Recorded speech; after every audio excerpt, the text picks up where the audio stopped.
Okay, here with game 2, and this one, my first thought was to pick up some scrying pools, but there's no source of plus actions outside of Madman. And Madman is a consideration, even though it's a bit tricky to obtain and doesn't stay in your deck after you use it. It's still something to consider. And even with the Madman around, there's no plus actions to do nice things with Giant or Marauder. And in fact, scrying pool just shrugs off the ruins a lot more easily than most cards. There's also Hermit, which could get you thin, but more importantly, what I'm looking at after the Scrying Pool is the one next to it, not the Hermit, the Fool's Gold. Um, Fool's Gold strategy is possible, of course. Loan is an idea, so you could get the loan with the Hermit on the opener and will guarantee hit a copper or two, but later on it could be quite bad. If it turns up Fool's Gold or any treasure that's not copper really. I didn't see this at first. I noticed the Taxman is there, of course. You could convert your coppers into Fool's Gold, but I didn't notice you could use Taxman on the loan to get rid of the loan into something like Harem. So that would be good as well. So we both open with the Hermit. Taxman is somewhat of a consideration. You don't feel the backlash of reducing your own hand size as much because you want to pick up Fool's Gold, which only costs 2. However, I do pick up the second Hermit. Maybe the Taxman would have been fine. With a Madman, you could latch on pair the Taxman with the loan after it trashed a couple coppers. And trashing a couple coppers has to be better than not trashing. And the Hermits are going to dig out your estates for you, so I don't know, that's just something to consider. Maybe that's a little bit better than what I am doing. I just pick up the 2 Hermits. My opponent goes for the Taxman opening though, alongside the Hermit. And yeah, I'm just going to use the Hermit to gain Fool's Gold and buy Fool's Gold. That doesn't seem at all unlikely given the cost of Fool's Gold. So this is a bit unfortunate that the Hermits collide here, but it's not really too big of a deal. I'm able to pick up, 3 of the Fool's Gold now. This will be our 4th. And my opponent also starts in on the Fool's Gold as well.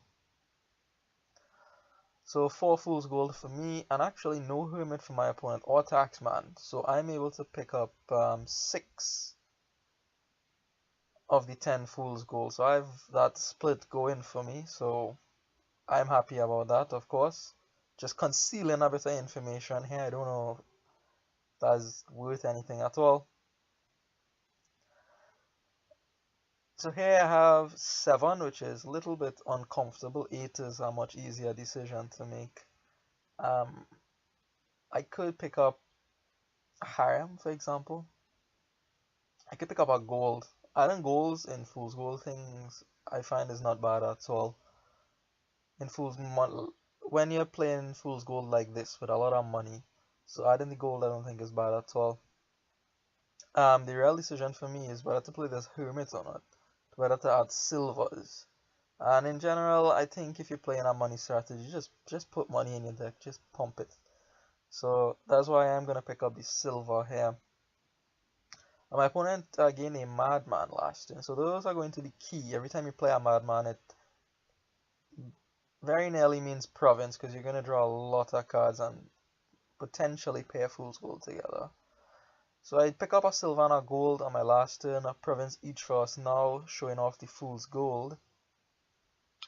And this hand is, yeah, an easy Madman for me here.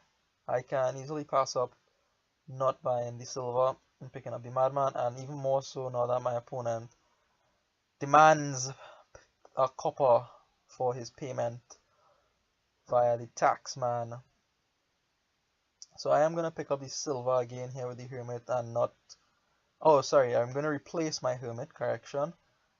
Because I don't want to get rid of those yet. They can gain estates and they can turn into Madmen later if need be. But money games are fast, so you have to time this very nicely. Otherwise, you're just going to be stuck with Hermits in your deck for too long. So I replace the Hermit and pick up a Madman. My opponent is able to pick up a province here,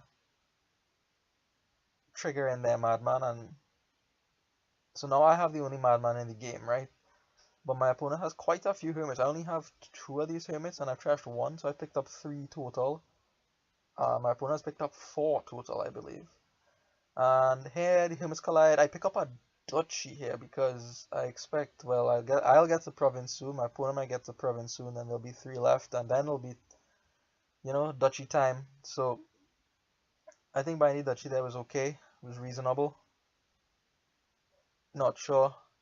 6 here, I pick up the harem instead of a gold, instead of the duchy too.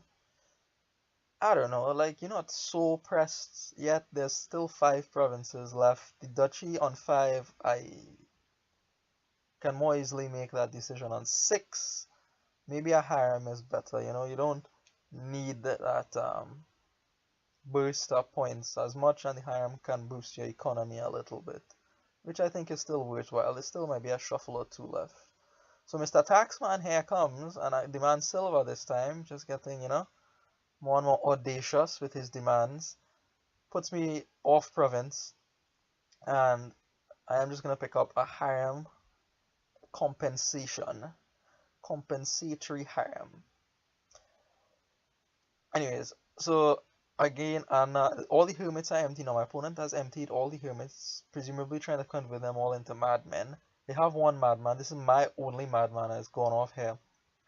And I draw into a hermit. No fool's gold, surprisingly, but that means there's like 5 and 14 left, so I'm not too worried about that. And able to pick up a province here. Still gaining silver with the hermit. I do not think it's time for the estate. I believe we're only halfway through the provinces at this point, with the odd duchy or so. Well, I have the duchy, I have some harems, my opponent has a harem, and they're turning 2 fool's gold there into 2 gold, which I feel is a good play for them, given that they lost the fool's gold split. So duchy for me here, as my opponent converts into a madman. There still might be time for that. Off goes a madman there. And this turn actually surprised me a bit, because my opponent is not able to get to province here actually, even after playing the madman.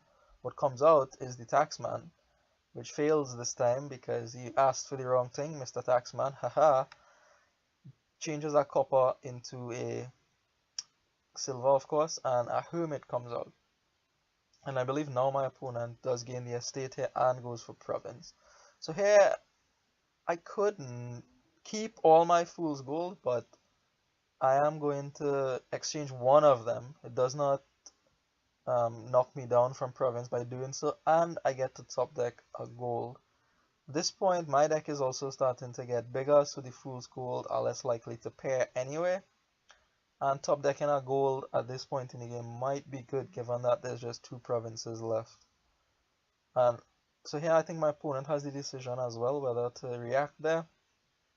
I guess choosing not to. So here, the hermit, 2 golds and a fool's gold, right? I knew there was 1 fool's gold in the back. I didn't know the other cards.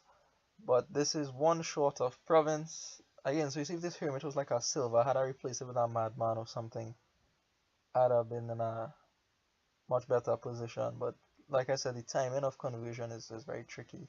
You see my opponent has at least 3 hermits still floating in their deck, and the game is nearly done. 8, and they're gonna take the last province. They have to, really, at this point. They have to. And I could not convert here, but I am going to again top deck in the gold late in the game. I think is valuable enough. And yeah, it's not too big a deal. Like, I don't think the fool's gold will pair that well at this point. So top deck gold, buy duchy, gain a state off the hermit. Now it's definitely time for that. And lucky me is able to draw another gold with a silver and finish off the game. So yeah, big money game here. Not much else to say about it. So thanks for watching, and I'll see you in the next game.